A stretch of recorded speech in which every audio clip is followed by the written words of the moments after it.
এই জমিনেই তার হচ্ছে দাফনটা হোক। আমি চাই ব্যক্তিগতভাবে শেখ হাসিনা দেশে আসুক। বিডিআর যে হত্যাকাণ্ড আমরা বলছি, এইটার যদি বিচার হয় শেখ হাসিনাকে মনে হয় 1000 বার ফাঁসিতে ঝুলানোর জন্য এনাফ রিসোর্স ওখানেই পাওয়া যাবে। ঠিক আছে, আর 24-এর ঘটনাটা তো বাদই দিলাম, শাপলা চত্বরের কথা তো বাদই দিলাম। তো আমাদের মনে হয় যে এই ঘটনাগুলো এখন সামনে আনা দরকার, বিচার হওয়া দরকার। স্বাধীনতার স্বাদ তো ধরেন পাচ্ছি, এই যে আপনাদের সঙ্গে কথা বলতে পারছি, এটাই তো একটা বিশাল বড় নিয়ামত না আল্লাহর। আমরা তো প্রত্যাশা রাখি নাই যে আমরা বেঁচে থাকবো 5 তারিখ পর্যন্ত, প্রত্যাশা রাখি নাই। আমরা যেভাবে মামলা টামলা খেয়েছি, যেভাবে ধরপাকড় চলেছে, যেভাবে পিটিয়েছে, তো সেই সকল জায়গা থেকে খুন করার তো একটা চিন্তাভাবনা তারা করেছিল, শুনেছিলাম যে উঠিয়ে নিয়ে গিয়ে একদম শেষ করে ফেলবে, অনেক ভয় তো দেখিয়েছিল।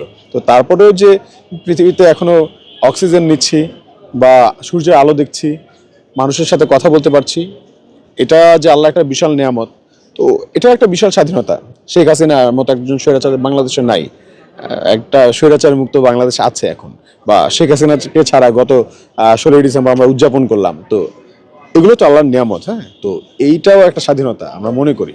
স্বাদ তো নিচ্ছি যে তিনি ফিরে আসুক, এবং হচ্ছে এই যে 24-এ আবু সাইদের যে হত্যা, মুগ্ধর যে হত্যা, শ্রাবণের হত্যা, তার দায় তিনি কাঁধে নিয়ে সে হচ্ছে ফাঁসিতে ঝুলুক, এটুক তো অবশ্যই চাই।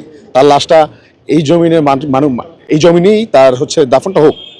হ্যাঁ, এবং মানুষ আসলে প্রত্যেকটা দিন তার লাশের পাশ দিয়ে যাওয়ার সময় যেন থুতু দেয়, এবং যেন ভবিষ্যতে মানুষ ওইটা দেখে শেখে যে দেখো, স্বৈরাচার হয়ে উঠলে আসলে তার ফলটা কেমন হয়, মানুষের কতটা ঘৃণার পাত্র হতে হয়।